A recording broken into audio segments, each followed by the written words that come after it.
दोस्तों स्टडी 91 के YouTube channel में आप सभी का बहुत बहुत स्वागत है। और आज मैं आपको पढ़ाने वाला हूं अलंकार के लेक्चर नंबर 3 के बारे में। यह अलंकार के ऊपर तीसरा लेक्चर है जिसमें मैं पढ़ाऊंगा अर्थालंकार के भेद के बारे में। दोस्तों इसके पहले मैंने आपको पढ़ा दिया है अर्थालंकार के बारे में, उसके पहले शब्दालंकार के बारे में जिसमें बहुत डिटेल से चीजें बताई गई थी। अर्थालंकार में दोस्तों हम लोगों ने कवर क्या क्या किया है तो जल्दी से चलिए आगे बता देता हूं। उसके पहले एक छोटा सा निवेदन है कि अगर आपको इस तरह के और भी अच्छे वीडियो चाहिए तो जल्दी से हमारे चैनल को सब्सक्राइब करें और बेल आइकन को प्रेस करना न भूलें। एक बात का ध्यान रखिएगा, हमारे चैनल पर सभी विषय को डिटेल से पढ़ाया गया, तो जल्दी से चैनल पर आकर सभी विषय को चैप्टर वाइज आप देख सकते हैं, पढ़ सकते हैं। देखिए मैंने आपको अर्थालंकार में बताया कि जहां पर काव्यों की शोभा अर्थों के माध्यम से बढ़ती है वहां पर अर्थालंकार होता है। और अर्थालंकार के मुख्यतः 4 भेद होते हैं। वैसे तो बहुत सारे प्रकार हैं बट 4 मुख्य भेद हैं, तो उनके बारे में हम लोग पढ़ लिया जाता है। पहला है उपमा अलंकार, दूसरा है रूपक, तीसरा है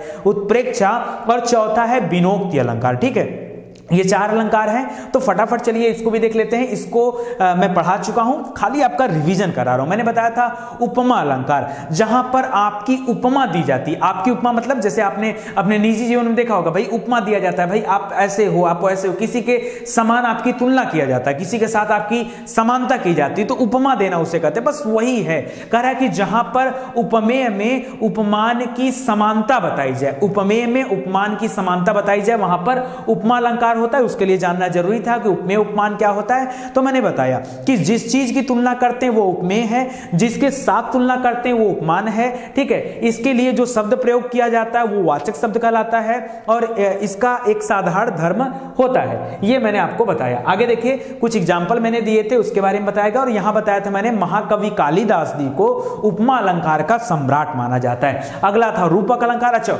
उपमा अलंकार को पहचानने का तरीका भी होता है, जैसे सम कहीं दिख गया, ठीक है, आपका जो है सा दिख गया, सी दिख गया, तो ऐसे में उपमा अलंकार होता है वहां पर। ठीक है, क्योंकि समानता को बताता है। आगे था रूपक अलंकार। तो रूपक में कोई भी भेद आरोप नहीं होता है, मतलब थोड़ा दूर दूर होती है चीजें, तो याद रखें। जैसे सीता जी का मुख चंद्रमा के समान है, ठीक है, तो यहां पर समानता की बात ही नहीं है। जैसे मैंने कहा आप शेर हैं, आप शेर के समान है तो उपमा अलंकार, लेकिन अगर आप ही शेर हैं तो इसका मतलब है क्या, यहां पर रूपक अलंकार। ठीक है, तो याद रखिए यहां पर समानता वाली कोई बात नहीं होती है, इस वजह से कोई वाचक शब्द भी नहीं होता है। अगला था उत्प्रेक्षा अलंकार। उत्प्रेक्षा में मैंने आपको सिखाया जानो, मानो, जनो, जानो, जनो, इस तरह के शब्दों का इस्तेमाल होता है, वाचक शब्दों का इस्तेमाल होता है। तो समझ जाइए उत्प्रेक्षा अलंकार है। यहां पर संभावना बताई जाती है, उपमेय में उपमान की संभावना बताई जाती है, वहां पर उत्प्रेक्षा अलंकार होता है। आगे हमने पढ़ा है विनोक्ति अलंकार के बारे में। विनोक्ति के बारे में मैंने बताया कि यहां पर वस्तु की व्यर्थता बताई जाती है, व्यर्थ। जैसे यहां पर दिया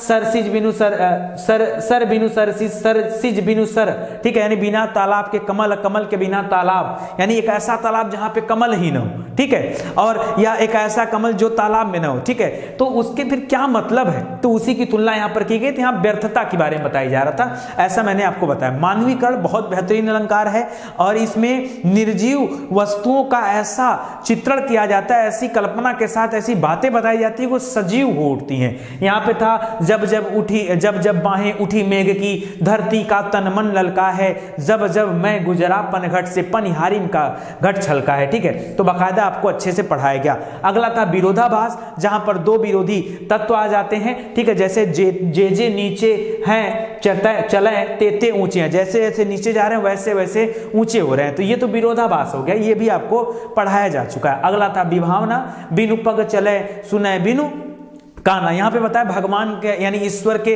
कल्पना की जा रही, ईश्वर के बारे में बताया जा रहा है कि ईश्वर ऐसे हैं जो बिना पैरों के चलते हैं, जो बिना कान के सुनते हैं, जो बिना हाथ के ही सब कुछ कर जाते हैं, ऐसे हैं ईश्वर। तो इनके बारे में बताया गया। आज हम लोग पढ़ने वाले हैं दोस्तों, यहां से हमारी कहानी शुरू होगी, विशेषेक्ति अलंकार। ठीक है, विशेषेक्ति अलंकार। चलिए तैयार हो जाइए पढ़ने के लिए। विशेषेक्ति अलंकार बहुत डीप में और बहुत डिटेल में अलंकार को कवर करा रहा हूं। ठीक है, एक एक चीज ध्यान दीजिएगा क्योंकि कई सारे परीक्षाओं में पूछा जाता है और आने वाले समय में पूछा भी जाएगा। तो विशेषेक्ति क्या होता है, कारण जहां पर कारण के रहने पर भी कार्य न हो, कारण है और कार्य न हो, ठीक है, जहां पर जैसे अगर आपका परीक्षा निकट आ गया है तो फिर आपको पढ़ना चाहिए, आपको जरूर पढ़ना चाहिए, चाहे ऐसे आप पढ़ो या ना पढ़ो, लेकिन परीक्षा आने पर जरूर पढ़ना चाहिए। इसका मतलब है कारण है, लेकिन अगर उसके बाद भी आप पढ़ाई ना करते हो तो फिर यहां पर क्या है, विशेषोक्ति अलंकार है। कारण के रहने पर भी कार्य न होना, वहां पर विशेषोक्ति अलंकार कहा जाता है। अब सुनिए ध्यान से कैसे, यहां पर दे रहा है कि फूल ही फल ही न बेत, फूल ही फल ही न बेत, जदपि सुधा बरसहि जलद, मूरख हृदय न चेत, जी गुरु नील ही बिरंच सम। ठीक है, तो देखिए ये लाइन ऊपर रहेगा, यहां से कहानी शुरू होती है, उल्टा लिखा गया है, इसको ऐसे होना चाहिए, मूरख हृदय न चेत, जी गुरु नील ही बिरंच सम, फूल फल न बेत, जदपि सुधा बरसहि जल। ठीक है, ऐसे होना चाहिए।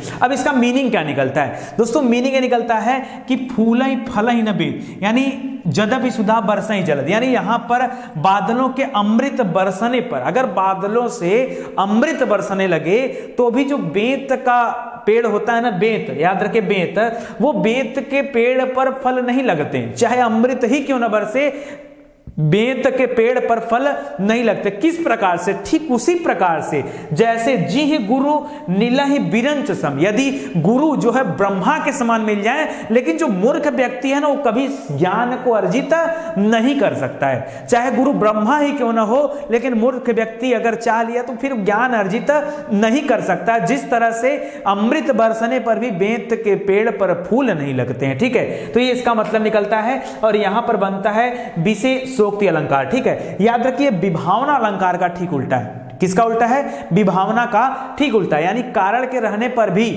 कारण के रहने पर भी याद रखिए यहां पर कार्य नहीं होता है।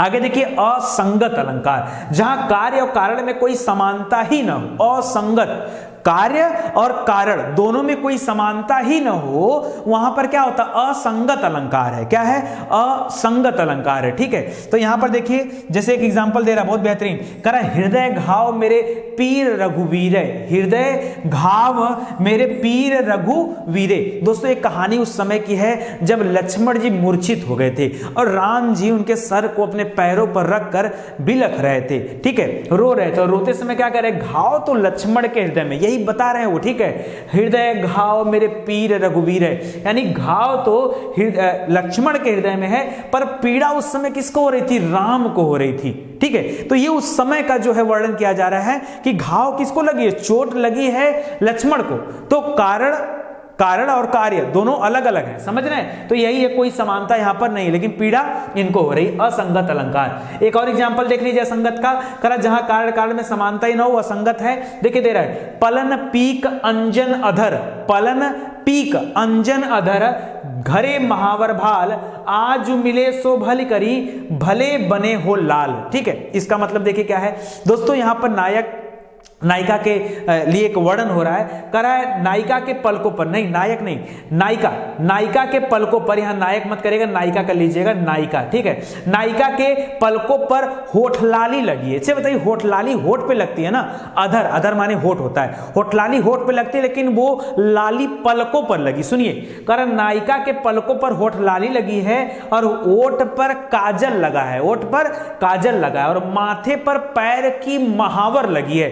पैर में जो लाली रंग होता है ना, जिसको रंगा जाता है शादी विवाह के टाइम में, पूजा के टाइम, उसको महावर कहते हैं। ठीक है, तो पैरों की जो महावर है वो कहां पे लगी है, इस माथे पर लगी है, अर्थात कार्य और कारण में कोई समानता ही नहीं है, अलग अलग है ना, बस यही तो होता है असंगत अलंकार। समझ में आ रहा है, बस यही असंगत है। आगे देखिए दीपक अलंकार, करा जहां एक कारण से कई कार्य हो जाए, कारण एक और कई कार्य हो जाएं, वहां दीपक अलंकार, एक दीपक अब सारे अंधेरे को हटा देता है। ठीक है, तो वही है कि कारण से, एक कारण से कई कार्य हो जाते हैं, वहां पर क्या होता है, वहां पर दीपक अलंकार होता है। अब देखिए क्या कर रहा है, कह रहा है कहत नटत रीझत खिजत, कहत नटत रीझत खिजत, मिलत खिलत लज्जात है, भरे मौन में करत हो नैनन से ही सो बात। ठीक है, इसका मतलब क्या है, देखिए मैं कहानी बता रहा हूं, ये कहानी उस समय की है जब एक नायक नायिका एक भरी सभा में बैठे हैं। ठीक है, वहां बहुत सारे लोग हैं और नायक नायिका से काफी दूर है, ठीक है, लेकिन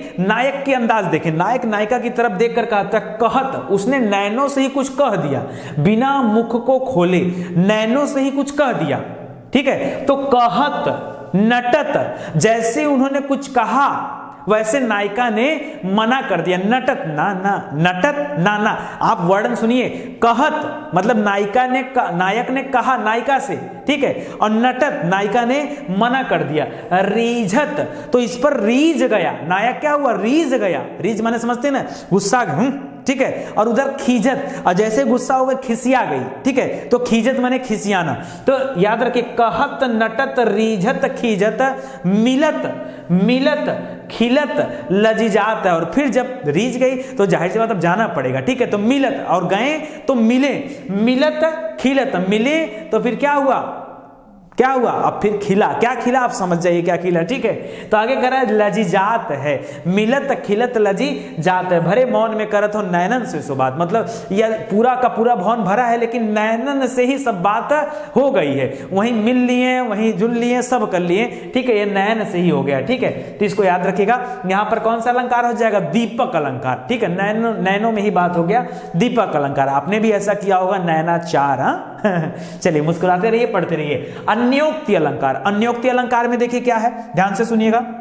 अन्योक्ति अलंकार, जहां पर कोई बात किसी को कही जाए और लागू किसी और पर हो जाए, कहा किसी, देखिए इसका नाम ही क्या है, अन्योक्ति। जरा इसका संधि विच्छेद करिए, अन्य धन उक्ति, ठीक है, अन्य धन उक्ति, अन्योक्ति, समझ रहे हैं, तो अन्य उक्ति यानी कुछ और, अन्य माने कुछ और, ठीक है, उक्ति माने कही जाए, कुछ और कही जाए, कह रहा है जहां पर कोई बात किसी और को कही जाए पर लागू किसी और पे हो जाए, इसको बोलते हैं व्यंग मारना ना, तो वहां पर क्या हो जाता है, अन्योक्ति अलंकार हो जाता है। देखिए लिखा क्या है, नहीं पराग नहीं मधुर मधु, नहीं पराग नहीं मधुर मधु, नहीं विकास यही काल, अली कली में ही बिंध्यो आगे कौन हवाल। नहीं समझे ना, सुनिए मैं एक एक कहानी सुना रहा हूं दोस्तों।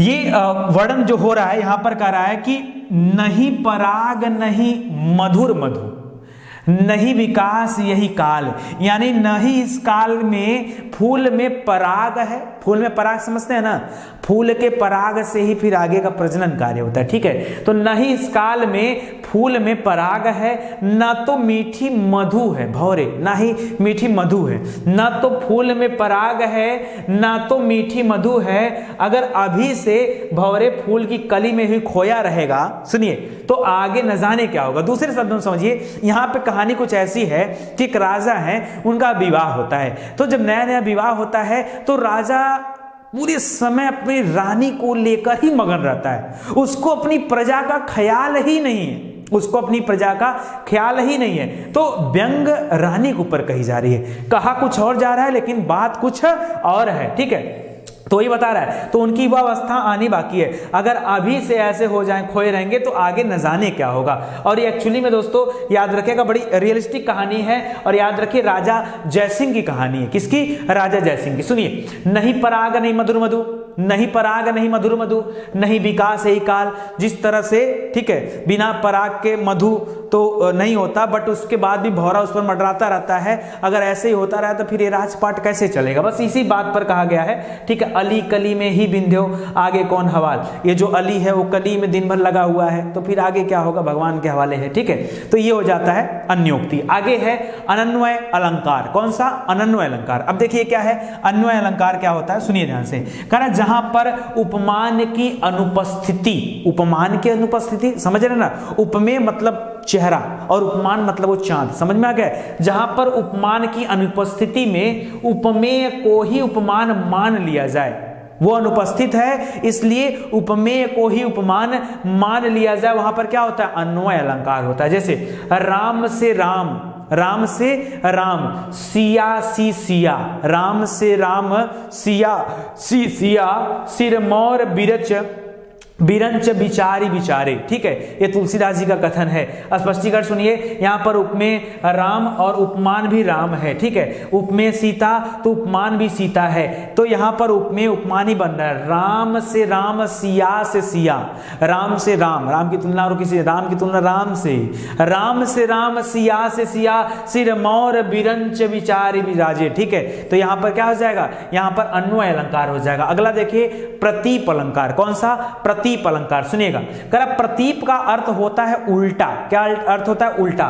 करा यहां पर उपमान ही उपमेय बन जाता, उपमान उल्टा हो गया दोस्तों। किसका उल्टा, शुरुआत में जो पढ़ा था उपमा में, उपमा में उपमेय में उपमान की समानता होती थी, यहां पर उपमान ही उपमेय बन जा रहा है। तो यहां पर कौन सा है, प्रतीप अलंकार है। देखिए अनुकृति न जिसकी हो सकी, बहुत अच्छे तरीके से इसको मैं व्याख्या करने जा रहा हूं, सुनिएगा। अनुकृत न जिसकी हो सकी, ऐसा रूप तूने पाया, उपमान खुद सिमट कर उपमेन में समाया, उपमेय में समाया। उसकी कला का सचमुच अंतिम निखार हो तुम, यदि रूप की सीमा है तो सीमा के पार हो तुम। सुनिए यहां पर कैसे प्रतीप अलंकार है, जरा ध्यान दीजिएगा दोस्तों। यहां पर दोस्तों एक नायक अपनी नायिका के बारे में बता रहा है, एक नायक अपनी नायिका के बारे में, नायक और नायिका समझते हैं ना, एक प्रेमी अपने प्रेमिका के बारे में बता रहा है। क्या बता रहा है, अनुकृत न जिसकी हो सकी, मतलब तुम्हारे चेहरे का नूर जो है ये इतना खूबसूरत है, तुम्हारा चेहरा इतना खूबसूरत है, अनुकृति जिसकी व्याख्या ही नहीं हो सकती, जिसकी अनुकृति, जिसका दूसरा कोई रूप ही नहीं हो सकता, मतलब तुम दुनिया में अकेली हो, तुम दुनिया में अकेली हो, ठीक है। करा कि अनुकृत न जिसकी हो सकी, ऐसा रूप तूने पाया। किसी को बोल दो ना तो लड़की ऐसे ही पड़ जाए, तो याद रखिए, सुनिए, अनुकृत न जिसकी हो सके, ऐसा रूप तूने पाया, उपमान खुद सिमट कर उपमेय में समाया, ठीक है। आगे देखिए, उसकी कला का सचमुच, किसकी, उसकी, भगवान की, भगवान की कला का सचमुच, उसकी कला का सचमुच अंतिम निखार हो तुम। अंतिम निखार हो मतलब तुमसे खूबसूरत चेहरा इस धरती पर नहीं है, अंतिम निखार हो तुम, मतलब जितना मैक्सिमम लेवल हो सकता है, अंतिम निखार हो तुम। यदि रूप की है सीमा, यदि रूप की कोई सीमा होती है ना, तो सीमा के पार हो तुम, उस सीमा के पार हो तुम। इतनी खूबसूरत हो कि अगर रूप की सीमा हो तो उस सीमा के भी पार हो। जब नोट कर लो भैया, कहीं काम आ जाएगा आप लोगों के, ठीक है। तो याद रखिए यहां पर कौन सा है, यहां पर याद रखिए प्रतीप अलंकार होगा। क्या है, प्रतीप अलंकार। आगे पढ़ते हैं, अगला है भ्रांतिमान अलंकार। देखिए भ्रांतिमान और संदेह दोनों में बड़ा अंतर होता है, लेकिन लोग कंफ्यूज होते हैं। सुनिएगा ध्यान से, कारण जहां किसी वस्तु को देखकर अज्ञानतावश, कैसे, अज्ञानतावश उसके स्थान पर किसी दूसरी वस्तु का भ्रम हो जाए, तो वहां पर क्या होता है, वहां पर भ्रांतिमान अलंकार। सुनिए, कर नाक का मोती अधर की कांति से, बीच दाढ़िन का समझ कर भांति से, देख कर सहसा हुआ सुख मौन है, सोचता है दूसरा सुख कौन है। ये दूसरा सुख कौन, नहीं समझे ना, बड़ा बेहतरीन कहानी है दोस्तों। लक्ष्मण जी उर्मिला जी के पास बैठे हैं, लक्ष्मण जी की पत्नी है ना उर्मिला जी, उनके साथ बैठे हैं और उनकी खूबसूरती पर जो है एक तोता है जो पिंजरे में बंद है, तो सोच रहा है। अब देखिए, तोता की नजर हमेशा कहां होती है, तोता की नजर हमेशा अनार के दाने पर होती है, अनार के दाने पर होती है। अनार का दाना कैसा होता है, लाल होता है। आप कहानी सुनिए, उर्मिला जी अपने नाक में जो मोती पहनी हुई है उसका कलर कैसा है, लाल है। जो नथिया पहनी हुई उसका कलर कैसा, लाल है, ठीक है। और उर्मिला जी की नाक भी लंबी लंबी है। तो जो तोता है वो क्या सोच रहा है, जो पिंजरे में बंद तोता है वो क्या सोच रहा है, ठीक है। तोता को सुख बोलते हैं, सुख, सुख माने सुग्गा, सुग्गा माने तोता। सुनिए, नाक का मोती अधर की कांति से, नाक की मोती अधर की कांति से, बीच दाढ़िन का समझकर भांति से, वो जो तोता है ना, वो तोता जो पिंजरे में बंद है, वो अज्ञानतावश ये सोच रहा है कि ये चोंच रूपी नाक, ये जो नाक है ना उसको चोंच समझ रहा है। और जैसे तोता अपने चोंच में किसको दबाता है, अनार के दाने को दबाए रहता है, वो जो तोता है वही सोच रहा है भाई ये दूसरा सुख कौन है, मतलब ये दूसरा तोता कौन है जो अपने मुख में क्या दबाए हुए है, जो अपने मुख में इस अनार के दाने को दबाए हुए। उसका मुख की कल्पना किससे की जा रही है, उस नाक से, उनकी लंबी नाक से, और उसमें जो नथिया है ना जो पहनते नाक में, उसकी तुलना उस अनार के दाने से की जा रही। तो वही जो तोता है ना, वो सोच रहा है क्या, कि वो सोच रहा है कि दूसरा सुख कौन है, दूसरा तोता कहां से आ गया, ये उसी का वर्णन है। तो भ्रांतिमान अलंकार है, ठीक है। क्या है? भ्रांतिमान अलंकार। देखिए आगे दे रहा है संदेह अलंकार। संदेह अलग चीज होता है। संदेह और भ्रांतिमान में बड़ा अंतर होता है। भ्रांतिमान में अज्ञानतावश भ्रम हो जाता है, और संदेह में क्या होता है, देखिए जहां किसी वस्तु को देखकर अज्ञानतावश उसके स्थान पर किसी दूसरी वस्तु का संदेह हो जाए। देखिए यहां पर दूसरी वस्तु का संदेह और यहां पर दूसरी वस्तु का भ्रम। जब भ्रम होगा तो भ्रांतिमान होगा, जब संदेह होगा तो फिर क्या हो जाएगा, तब संदेह अलंकार हो जाएगा। जैसे सारी बीच नारी की, नारी बीच सारी, सारी है कि नारी है कि नारी है कि सारी। ये भी वर्णन किस समय का, दुशासन जो है दोस्तों वो द्रौपदी जी की साड़ी को खींच रहा है, और जब साड़ी खत्म ही नहीं हो रही है तो दुशासन सोच रहा है कि क्या सोच रहा है, सारी बीच नारी, मतलब इस सारी के बीच में नारी है या नारी बीच सारी, या नारी के बीच में सारी है जो निकलते जा रहा है। सारी बीच नारी की नारी बीच सारी, सारी है कि नारी है कि नारी है कि सारी, परेशान। तो ये क्या है, यहां पर हो गया कौन सा अलंकार, यहां पे भ्रांतिमान मत बोलिएगा, भ्रम नहीं उसको हो रहा है, भ्रम नहीं, यहां पर क्या है, यहां पर संदेह हो रहा है उसको, तो संदेह अलंकार यहां पर हो जाएगा, ठीक है। भ्रांतिमान और संदेह में देखिए एक अच्छा सा अंतर आपको बताता हूं, सिंपल सा। जैसे मान लीजिए रात के अंधेरे में अगर आपने रस्सी को सांप समझ लिया या सांप को रस्सी समझ लिया, ठीक है, तो ऐसे में क्या हो जाएगा, भ्रम की वजह से ऐसा हुआ है, तो वहां भ्रांतिमान अलंकार हो जाएगा। लेकिन अगर वही कह रहा है कि रात के अंधेरे में अज्ञानतावश रस्सी का सांप, सांप का रस्सी, रस्सी का सांप आदि। अच्छा एक मिनट, कुछ गड़बड़ कर दिया क्या, सुनिए फिर से। भ्रांतिमान अलंकार में किसी वस्तु को देखकर उसके अस्तित्व, उस वस्तु का अस्तित्व नष्ट हो जाता है, अज्ञानतावश उसके स्थान पर किसी दूसरे वस्तु का भ्रम हो जाता है। रात के अंधेरे में रस्सी को सांप समझ लेना। अच्छा, संदेह अलंकार में किसी वस्तु को देखकर उस वस्तु का अस्तित्व नष्ट नहीं होता है। हाँ ये बात ध्यान रखिए, ये तो पॉइंट वाली बात हो गई दोस्तों। यहां पर संदेह हुआ ना, तो जो वस्तु था वो नष्ट हो गया, भ्रम में कुछ और आपको याद आ गया, जो मेन था वो नष्ट हो गया। लेकिन संदेह में याद रखिए, संदेह इधर देखिए, संदेह अलंकार में अस्तित्व उस वस्तु का नष्ट नहीं होता है। साड़ी तो उसको कंफर्म है, सारी बीच नारी की, नारी बीच सारी, सारी नहीं भूल रहा है वो, ठीक है, वहां पे सारी को नहीं भूल रहा है, तो याद रखिए वो सारी है, यानी उसका अस्तित्व नष्ट नहीं होता। अज्ञानता बस उसके स्थान पर किसी और वस्तु का संदेह होता है, ठीक है। तो अगर रात के अंधेरे में अज्ञानतावश रस्सी का सांप, सांप का रस्सी, रस्सी अथवा सांप, ये जो होता है, ये भी इसको भी आप क्या कर सकते हैं, यहां पर संदेह के अंतर्गत ला सकते हैं। लेकिन जब कहानी बनती है, अलग से काव्य की कुछ रचनाएं दी जाती, तो वहां आपको अंतर दिख जाएगा। अगला देखिए मिलित अलंकार, मैंने कहा था ना बहुत डिटेल में पढ़ाऊंगा, तो एक एक ध्यान से समझते चलिए, ठीक है। मिलित अलंकार, कारण मिलित का अर्थ होता हुआ मिल जाना, और ऐसा मिल जाना कि उसमें भिन्नता न हो। देखिए करा जहां पर दो वस्तुएं एक दूसरे से अच्छी तरह मिल जाए और किसी कारणवश उनमें भिन्नता न हो, उनमें भिन्नता न हो, वहां पर मिलित अलंकार होता है। जैसे देखिए वर्णवास सुकुमारता, सब विधि रही समाय, पंखुरी लगी गुलाब की, गाला न जानी जाए, ठीक है। तो याद रखिए, स्पष्टीकरण में दे रहा है कि नायिका के कपोल का रंग, कपोल माने यहां पर एक कपोल होता है, ठीक है, नायिका के कपोल का रंग, उसकी कोमलता और उसकी सुगंध गुलाब की पंखुड़ी से इस तरह मिल गई कि कपोल के बगल में गुलाब की पंखुड़ी लगाने पर दोनों में अंतर ही नहीं समझ में आता, ठीक है। तो याद रखिए इतना खूबसूरत हो गया है गालों की लालिमा कि अगर उसके बगल में गुलाब रख दिया जाए तो समझ में आता गुलाब की पंखुड़ी कौन सा है और कपोल कौन सा है, ठीक है। तो ये चीज है, तो यहां पर याद रखिए मिलित अलंकार है, कौन सा, मिलित, ऐसा मिक्स हो गया है, नहीं हो पा रहा है, ठीक है। उन्मिलित में क्या होता है, थोड़ा सा अलग हो जाएगा, यानी कह रहा है कि मिल करके उभरना, यानी मिल करके उभरना मतलब जहां दो वस्तुएं एक दूसरे से अच्छी तरह मिल जाए लेकिन किसी कारणवश वह अलग अलग दिखाई देने लगे, उन्मिलित। ये मिलित का ठीक उल्टा होता है उन्मिलित। कह रहा है कि मिली चंदन बेदी सबे, गोरे मुख न लखाए, ज्यों ज्यों मद लाली चढ़े, त्यों त्यों उधरत जाए, ठीक है। स्पष्टीकरण में दे रहा है कि नायिका के मुख पर चंदन की बेदी का लेप है और उसके मुख का रंग दोनों बराबर है, परंतु नायिका के मन में प्रेम का नशा जैसे चढ़ता वैसे वैसे लाली भी चढ़ते जाती, फिर वो उभरनी शुरू हो जाती है, ठीक है। तो ये उन्मिलित हो जाता है। दृष्टांत देखिए क्या है, कारण जहां पर उपमेय, उपमान और साधारण धर्म में बिंब प्रतिबिंब की झलक हो, वहां पर दृष्टांत अलंकार होता है। कैसे, देखिएगा, ध्यान से सुनिएगा।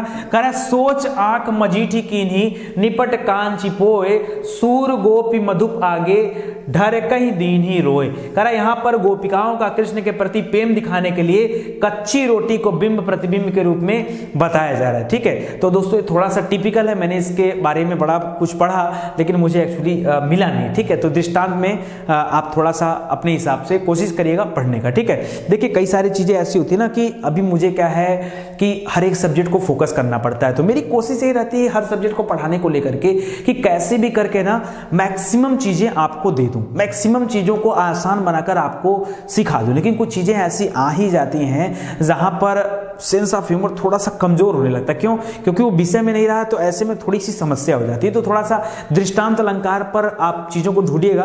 वैसे मुझे समय नहीं मिला, कभी आगे कोशिश करूंगा कि इसकी और ज्यादा व्याख्या की जाए। उल्लेख अलंकार, ये ठीक है, उल्लेख अलंकार कर जहां पर एक तथ्य की विवेचना कई ढंग से हो। उल्लेख का मतलब होता है कि जहां पर एक तथ्य की विवेचना कई ढंग से हो, जैसे जाकी रखी भावना जैसी, प्रभु मूरत देखी तिन तैसी, जिसकी जैसी भावना होती है वो भगवान से उस वैसी इच्छा अपेक्षा करता है। ठीक है, तो ये है, तो यहां पर क्या हो जाएगा? उल्लेख अलंकार। ठीक है, उदाहरण अलंकार, देखिए जहां पर किसी बात को कहने के लिए कोई उदाहरण या कोई दूसरी बात किसी उदाहरण के रूप में लाई जाए, वहां पर उदाहरण अलंकार होता है। जैसे अमोदिनी तुझको कौन छिपा सकता है, अंतर को अंतर अनायास कसता है, बैठी है सीता सदा राम के भीतर, जैसे विद्युत द्युति, द्युति रहेगा यहां पर, घुति नहीं द्युति, जैसे विद्युत द्युति घन श्याम के भीतर। ठीक है, तो याद रखिएगा यहां पर राम और सीता के प्रेम को दिखाने के लिए एक अलग उदाहरण दिया जा रहा है, तो यहां पर उदाहरण अलंकार हो जाएगा। तो आज के लिए दोस्तों बस इतना ही, उम्मीद करता हूं आपको अच्छा लगा होगा। प्लीज वीडियो को शेयर करिए और इसी तरह के अच्छे वीडियोस देखने के लिए हमारे चैनल के साथ बने रहिए। और यहां पर हर एक विषयों को डिटेल से पढ़ाया गया है, अगर आप जुड़ेंगे तो आपको हमेशा चैप्टर वाइज नई नई चीजें पढ़ने को मिलेंगी। ठीक है, मिलते हैं अगले वीडियो में, तब तक के लिए बहुत बहुत धन्यवाद। जय हिंद, जय भारत। दोस्तों वेबसाइट हमारी study91.co.in, वहां विजिट करिए, आपको बहुत सारी चीजें study material free of cost निःशुल्क आपको पढ़ने के लिए मिल जाएगा। ठीक है, चलिए अगले वीडियो में मिलते हैं। जय हिंद, जय भारत।